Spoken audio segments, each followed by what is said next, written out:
नमस्कार, आप देख रहे हैं न्यूज़ वन इंडिया। मैं हूं आपके साथ अनन्या बेदी और इस वक्त की बड़ी खबर आपको दिखा रहे हैं, जहां पर सुपरटेक एमराल्ड मामले में एसआईटी टीम पहुंची प्राधिकरण। बड़ी खबर, सुपरटेक एमराल्ड मामले में एसआईटी टीम प्राधिकरण पहुंची। 2004 से 2017 का ये मामला। समिति के अध्यक्ष संजीव मित्तल भी मौजूद बताए जा रहे हैं। नोएडा प्राधिकरण में खंगाले जा रहे हैं दस्तावेज। तो बड़ी खबर, कई बड़े अफसरों पर लटकी है कार्रवाई की तलवार। सेक्टर 6 स्थित नोएडा प्राधिकरण में ये टीम मौजूद बताई जा रही है। तो सुपरटेक एमराल्ड मामले में एसआईटी टीम पहुंची प्राधिकरण। 2004 से 2017 के बीच तैनात अफसरों की जांच होगी। जो अफसर 2004 से 2017 के बीच में तैनात हुए, उन अफसरों की जांच होगी। नोएडा प्राधिकरण में खंगाले जा रहे हैं दस्तावेज। बड़ी खबर, जहां पर कई बड़े अफसरों पर लटकी है कार्रवाई की तलवार। तो सेक्टर 6 स्थित नोएडा प्राधिकरण में टीम मौजूद बताई जा रही है। सुपरटेक एमराल्ड मामले में एसआईटी टीम पहुंची प्राधिकरण। नोएडा अथॉरिटी की जांच में बड़ी मछलियां को बचाने की कोशिश हो रही है क्या? बड़ा सवाल ये बना है। नोएडा प्राधिकरण में खंगाले जा रहे हैं दस्तावेज।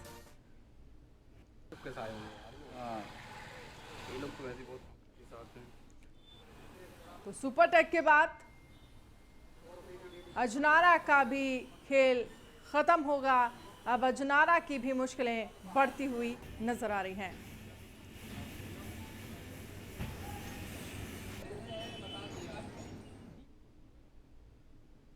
और वहीं सुपरटेक के बाद अब अजनारा ग्रुप की मुश्किलें भी बढ़ती हुई नजर आ रही हैं। पीएनबी बैंक ने अजनारा से बकाया के लिए थमाया है नोटिस। बड़ी खबर आपको दिखा रहे हैं। करीब 172 करोड़ का बकाया भुगतान करने पर नोटिस किया चस्पा। अजनारा को 28 जून को भी भेजा गया था नोटिस।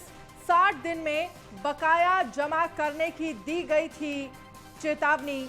अजनारा ने चेतावनी के बाद भी बकाया जमा नहीं किया। तो 60 दिन में बकाया जमा करने की चेतावनी दी गई थी, लेकिन फिर भी अजनारा ने जो बकाया भुगतान है वो जमा नहीं किया। और अब अजनारा ग्रुप की भी मुश्किलें बढ़ती हुई नजर आ रही हैं। तो पीएनबी बैंक ने नोटिस थमाया है। करीब 172 करोड़ की बकाया भुगतान का ये नोटिस अजनारा को 28 जून को भी भेजा गया था। नोटिस 60 दिन में बकाया जमा करने की चेतावनी दी गई थी। अजनारा ने चेतावनी के बाद भी बकाया जमा नहीं किया। सुपरटेक के बाद अब अजनारा ग्रुप की मुश्किलें बढ़ती हुई नजर आ रही हैं।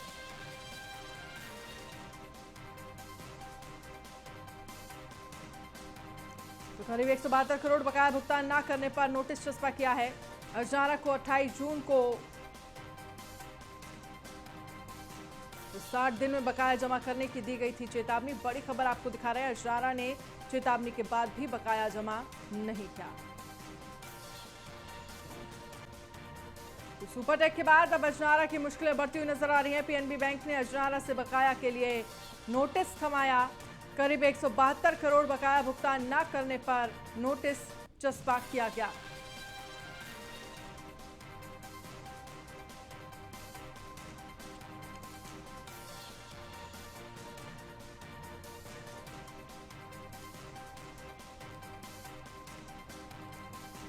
सुपरटेक के बाद अब अजनारा ग्रुप की मुश्किलें बढ़ती हुई नजर आ रही हैं। पीएनबी बैंक ने अजनारा से बकाया के लिए थमाया नोटिस। करीब 172 करोड़ का लेन देन का ये नोटिस है। 60 दिन में बकाया जमा करने की चेतावनी दी गई थी, यानी कि 2 महीने का समय दिया गया था। अजनारा ने चेतावनी के बाद भी बकाया जमा नहीं किया। सुपरटेक के बाद अब अजनारा ग्रुप की मुश्किलें बढ़ती हुई नजर आ रही हैं। पीएनबी बैंक ने अजनारा से बकाया के लिए नोटिस थमाया। तो करीब 172 करोड़ बकाया भुगतान न करने पर नोटिस चस्पा किया गया है। अजनारा को 28 जून को भी भेजा गया था नोटिस।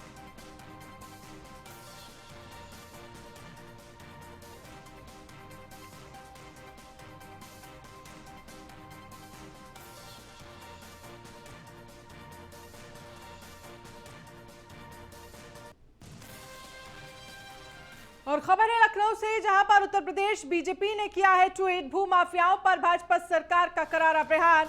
62,423 हेक्टेयर जमीन भू माफियाओं से कराई गई मुक्त। 187 माफियाओं को जेल भेजा गया है। तो भू माफियाओं पर किस तरह से लगातार सरकार कार्रवाई कर रही है, यह बीजेपी की तरफ से कहा गया। 187 माफियाओं को जेल भेजा गया है, ये जानकारी दी गई है। तो उत्तर प्रदेश बीजेपी ने यह ट्वीट किया है।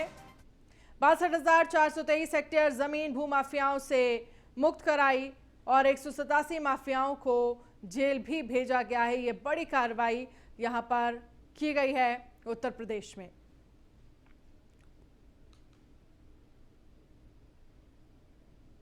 तो ये ट्वीट किया गया। भूमाफिया पर भाजपा सरकार का करारा प्रहार। 62,423 हेक्टेयर जमीन भू माफियाओं से मुक्त कराई गई। 187 भू माफियाओं को जेल भी भेजा गया।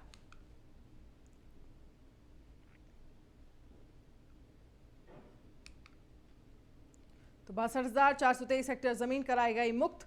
187 भूमाफियाओं को भेजा गया जेल। तो जमीन भूमाफियाओं पर यह बड़ी कार्रवाई की गई है।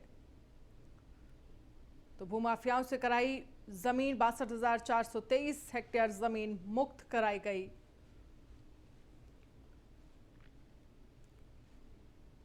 और वहीं हमीरपुर में कोरोना संक्रमण की तीसरी लहर को देखते हुए स्वास्थ्य विभाग अलर्ट दिख रहा है। स्वास्थ्य विभाग की ओर से 110 केंद्रों पर 21,600 लोगों को कोरोना वैक्सीन लगाने की तैयारी की गई है। वैक्सीनेशन के लिए स्वास्थ्य विभाग ने कर्मचारियों को पहले ही ट्रेनिंग दे दी थी।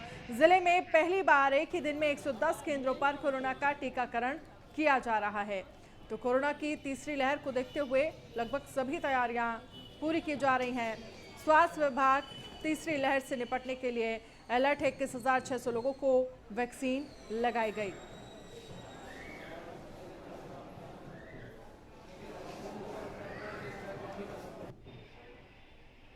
तो 21,600 लोगों को वैक्सीन लगाने का लक्ष्य।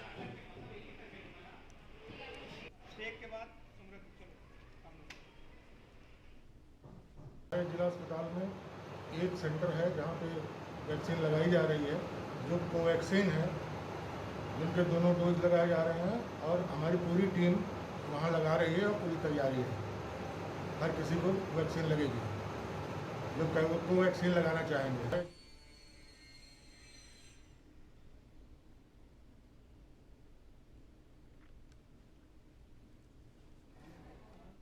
और खबर है कानपुर से, जहां पर बेखौफ दबंगों का कहर। दो अलग अलग लोगों को जमकर पीटा।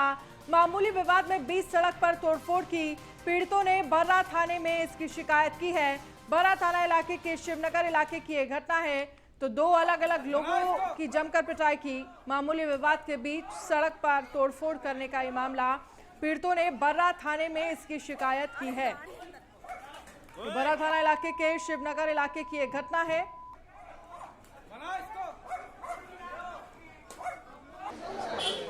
कानपुर में जहां पर बेखौफ दबंगों का कहर देखा गया। दो अलग अलग लोगों को जमकर पीटा है। मामूली विवाद के बीच सड़क पर तोड़फोड़ की है। तोड़फोड़ की तस्वीरें भी हम आपको दिखा रहे हैं।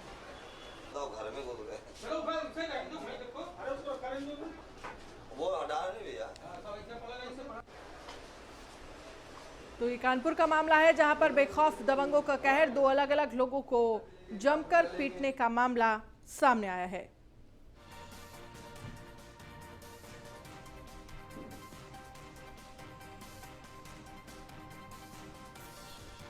बर्रा थाना इलाके के शिवनगर इलाके की यह घटना है। बेखौफ दबंगों का कहर देखा गया। दो अलग अलग लोगों को जमकर पीटने का मामला सामने आया। देख सकते हैं किस तरह से तोड़फोड़ की गई है। मामूली विवाद के बीच सड़क पर तोड़फोड़ की गई है। पीड़ितों ने बर्रा थाने में इसकी शिकायत की है। तो बर्रा थाने के इलाके के शिवनगर का इलाके की घटना है। बेखौफ दबंगों का कहर। दो अलग अलग लोगों को जमकर पीटने का मामला सामने आया है। मामूली विवाद के बीच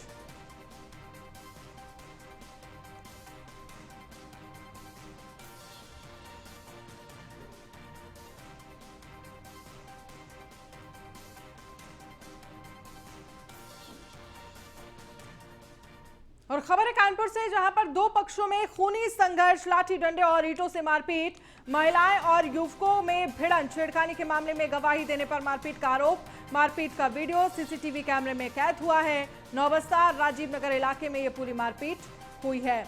तो दो पक्षों में खूनी संघर्ष,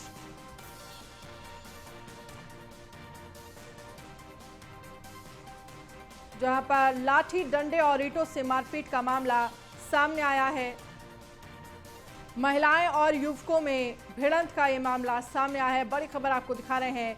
छेड़खानी के मामले में गवाही देने पर मारपीट का आरोप लगा है। तो दो पक्षों में खूनी संघर्ष का ये मामला सामने आया। लाठी डंडे और ईंटों से मारपीट की गई है।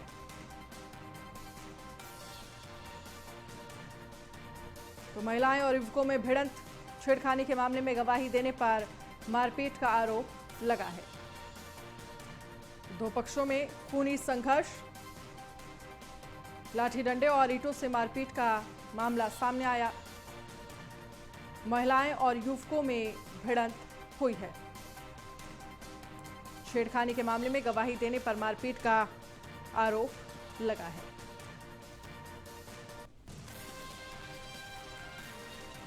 लाठी डंडे और ईंटों से मारपीट का मामला सामने आया। बड़ी खबर आपको दिखा रहे हैं, जहां पर महिलाएं और युवकों में भिड़ंत हुई है। तो छेड़खानी के मामले में गवाही देने पर मारपीट का आरोप है। तो कानपुर से दो पक्षों में खूनी संघर्ष, ये देखिए तस्वीरें आपको दिखा रहे हैं किस तरह से आपस में महिलाएं भी मारपीट करती हुई नजर आ रही हैं। एक महिला दो महिलाओं को किस तरह से पीट रही है, आप तस्वीरों में देख सकते हैं। और फिर यहां पर कई पुरुष भी इस लड़ाई में शामिल हो गए।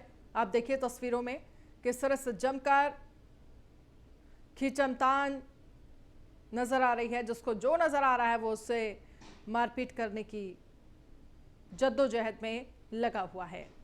तो दो पक्षों में खूनी संघर्ष, कानपुर की ये तस्वीरें, जहां पर दो पक्षों में जमकर मारपीट हुई है। तो महिलाएं और युवकों में भिड़ंत,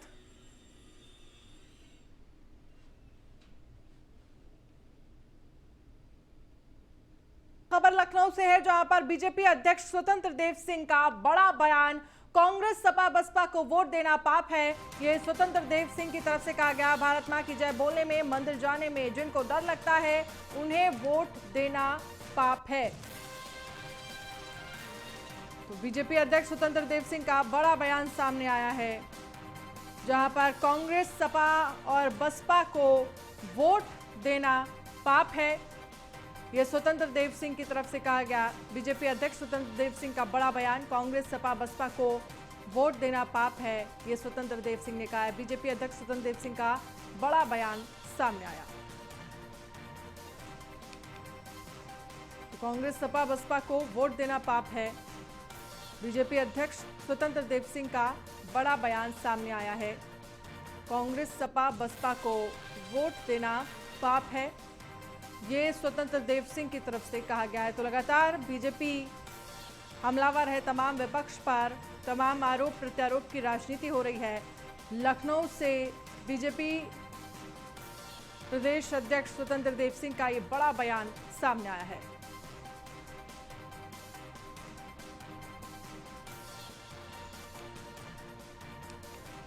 बीजेपी अध्यक्ष स्वतंत्र देव सिंह का बड़ा बयान, कांग्रेस सपा बसपा को वोट देना पाप है। और अखिलेश प्रताप सिंह कांग्रेस प्रवक्ता हमारे साथ फोन लाइन पर जुड़ चुके हैं।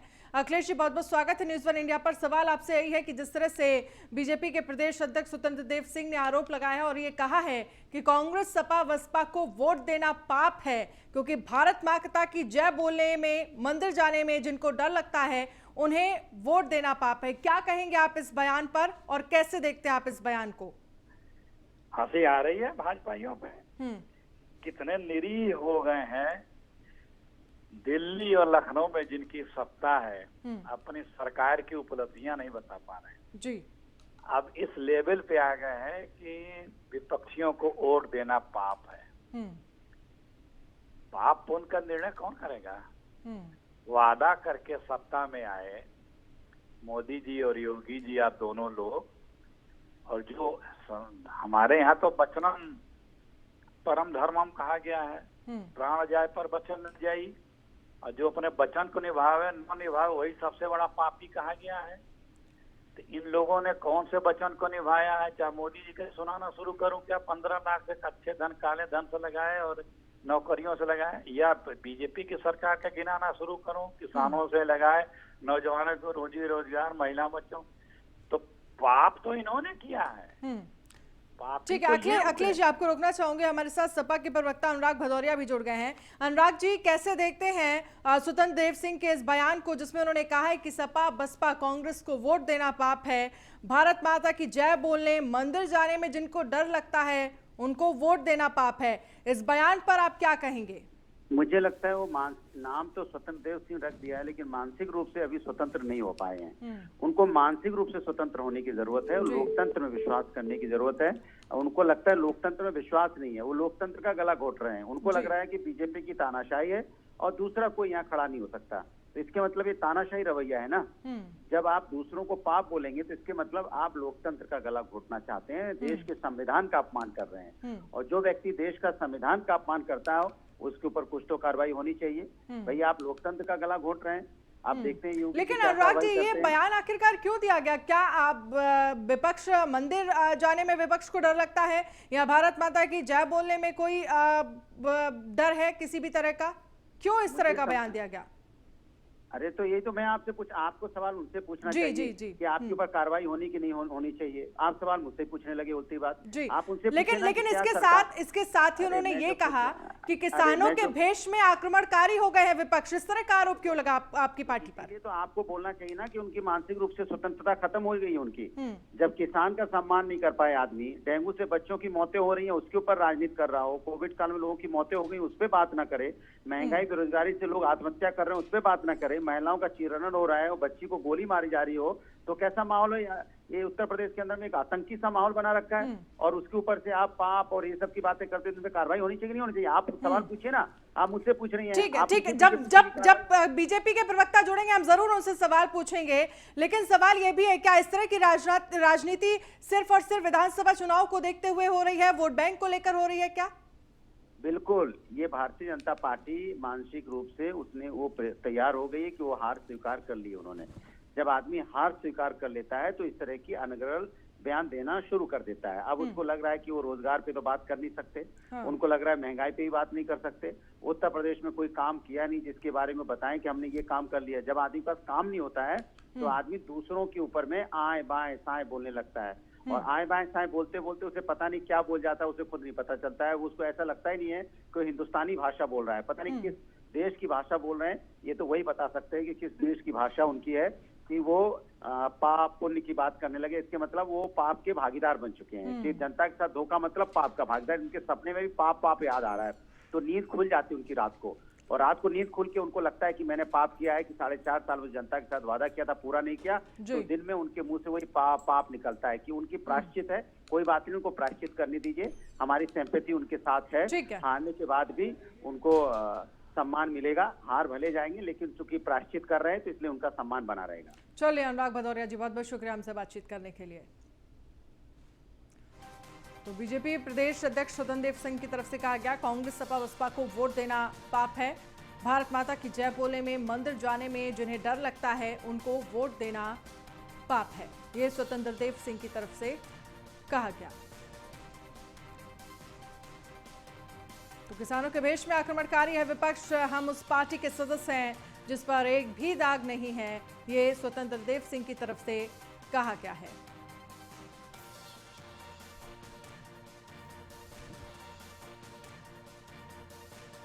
भारत माता की जय बोलने में, मंदिर जाने में डर लगता है जिनको, उन्हें वोट देना पाप है, ये स्वतंत्र देव सिंह की तरफ से कहा गया है।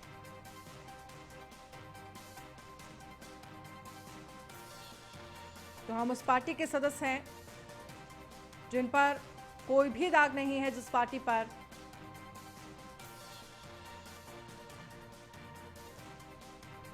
भारत माता की जय बोलने में, मंदिर जाने में जिन्हें डर लगता है उन्हें वोट देना पाप है।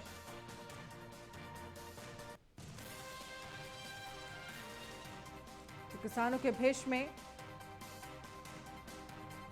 हम उस पार्टी के सदस्य हैं जिस पर कोई दाग नहीं है, तो ये बड़ा आरोप, ये बड़ा बयान बीजेपी के प्रदेश अध्यक्ष स्वतंत्र देव सिंह की तरफ से आया है, जिसमें उन्होंने कहा है कि भारत माता की जय बोलने में, मंदिर जाने में जिस पार्टी को डर लगता है उन्हें वोट देना पाप है। ये सीधे तौर पर विपक्ष पर निशाना साधा है। स्वतंत्र देव सिंह ने किसानों के भेष में आक्रमणकारी हो गए हैं विपक्ष, हम उस पार्टी के सदस्य हैं जिस पर एक भी दाग नहीं है।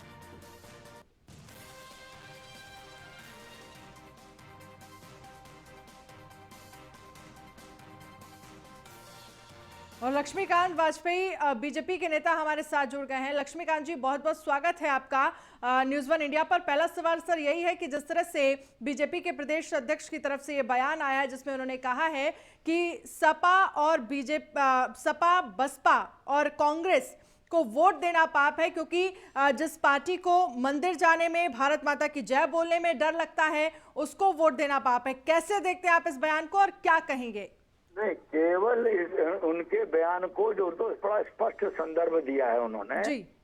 कि जिसको मंदिर जाने में परहेज, मतलब मंदिर से मतलब है अगर कोई मस्जिद का है तो मस्जिद में जाकर मुस्लिम धर्म का अन्यायी है, लेकिन और भारत माता की जय बोलने में जिसको आपत्ति हो उसको वोट न देना, वोट देना पाप है। इसमें तो मैं समझता हूँ कोई गलती नहीं है, लेकिन किसी दल को वोट देने के लिए जनता स्वतंत्र है। हम अपने लिए वोट मांगे, वो अपने लिए मांगे, लेकिन इनका बयान का संदर्भ तो स्पष्ट है कि जो भारत माता की जय बोलने में परहेज करता हो उसको वोट मत दो। लक्ष्मीकांत जी, सर आपसे समझना चाहेंगे कौन है वो लोग जिनको भारत माता की जय बोलने में, मंदिर जाने में डर लगता है? कौन है, कौन भारत माता की जय बोलने में डर लगता है? एक सेकंड, इसको हम नहीं तय करेंगे, इसको जनता तय करेगी कि भारत माता की जय बोलने में किनको आपत्ति है।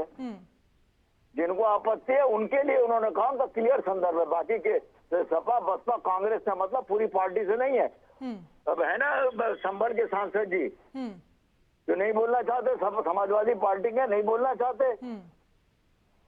तो लेकिन एक चीज और कही गई है कि किसानों के भेष में आक्रमणकारी हो गए हैं विपक्ष, इसको किस तरह से देखते हैं आप? नहीं, उसमें भी है कि अपने निराशा का रास्ता खोज रहे हैं किसानों के माध्यम से। किसानों के पीछे जिस तरीके से विपक्षी दल खड़े हुए है जाकर, इनके पास और कोई मुद्दा तो है नहीं। डूबते को तिनके का सहारा तलाश रहे हैं किसानों के साथ। चलिए ठीक है लक्ष्मीकांत वाजपेयी जी, बहुत बहुत शुक्रिया हमसे बातचीत करने के लिए।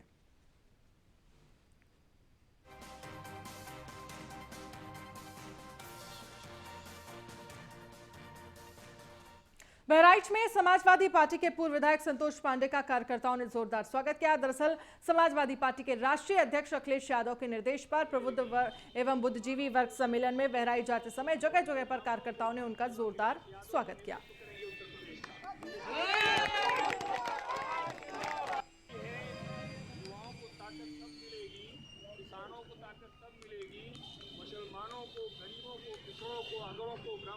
प्रबुद्ध वर्ग सम्मेलन में शामिल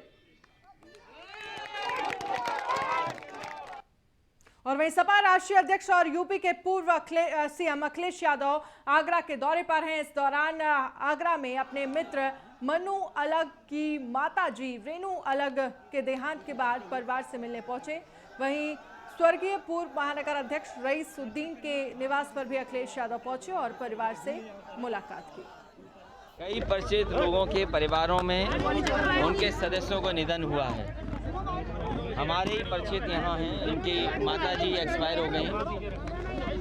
साथ ही में समाजवादी पार्टी के बहुत ही वरिष्ठ नेता और बड़े उद्योगपति श्री कुमार राठौर जी, वो हमारे बीच नहीं रहे, उनके घर भी जाना है।